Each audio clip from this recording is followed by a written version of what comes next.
ধর্মনগরের পৈশাচিক ঘটনায় অভিযুক্ত চতুর্থ জনকে পুলিশ জালে তুলে নিল বৃহস্পতিবার রাতে। হাফলং থেকে 20 বছর বয়সী গোবিল ভট্টাচার্যকে তুলে আনে পুলিশ।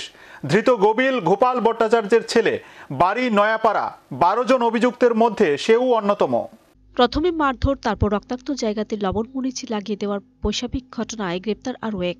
অভিযুক্তদের একে একে উত্তর জেলা পুলিশ জালে তুলে নিচ্ছে। গত 18 জানুয়ারি বিবিআই মাঠের কাছে ঘটে যাওয়া ঘটনা ইন্টারনেটে দেখেছে সারা দেশের মানুষ। সাগর শুক্ল বৈদ্যের উপর পৈশাচিক ঘটনার পর ধর্মনগর থানা মোট 12 জনকে অভিযুক্ত করে মামলা শুরু করে। ভারতীয় দণ্ডবিধি 341, 342, 325, 326, 506, 34 ধারায় 18 জানুয়ারি ধর্মনগর থানায় মামলা রেজিস্টার করা হয়েছিল। 12 জন অভিযুক্তের মধ্যে ইতিমধ্যে পুলিশ 4 জনকে জালে তুলে নিয়েছে। তারা হলো তন্ময় দেবনাথ, বয়স 28 বছর, পিতা তাপস দেবনাথ, বাড়ি শিববাড়ি; সুমিত দেবনাথ, বয়স 19 বছর, পিতা মন্টু দেবনাথ, বাড়ি শিববাড়ি; কৌশিক দত্ত, বয়স 19 বছর, পিতা মৃত অমর দত্ত, বাড়ি দক্ষিণ নয়াপাড়া; এবং সর্বশেষ বৃহস্পতিবার রাতে হাফলং থেকে পুলিশ তুলে আনে গোবিল ভট্টাচার্যকে, বয়স 20 বছর, পিতা গোপাল ভট্টাচার্য, বাড়ি নয়াপাড়া।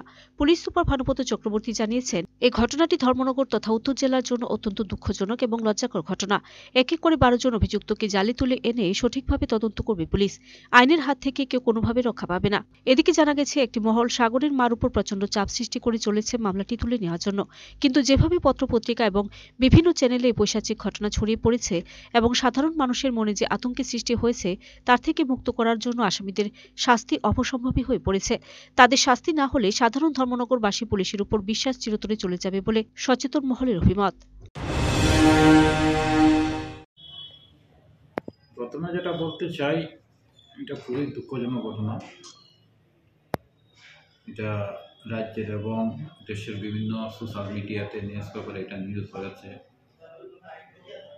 তো আমরাও ধর্মনগর থানার পুলিশ এটা প্রম্পটলি কেস রেজিস্ট্রেশন হয়েছে এবং যারা অ্যাকচুয়াল কালপ্রিট, এই ঘটনার সঙ্গে যারা যুক্ত ছিল, তাদেরকে অ্যারেস্ট করার জন্য এভিডেন্সের উপর ভিত্তি করে যথাযথ পদক্ষেপ নেওয়া হয়েছে এবং যারা মূল অভিযুক্ত অ্যাজ পার ইনভেস্টিগেশন, তাদের মধ্যে 4 জনকে এখন অ্যারেস্ট করা হয়েছে। বাকি যারা আছে তারা যেখানেই থাকুক, তাদেরকেও অ্যারেস্ট করা হবে।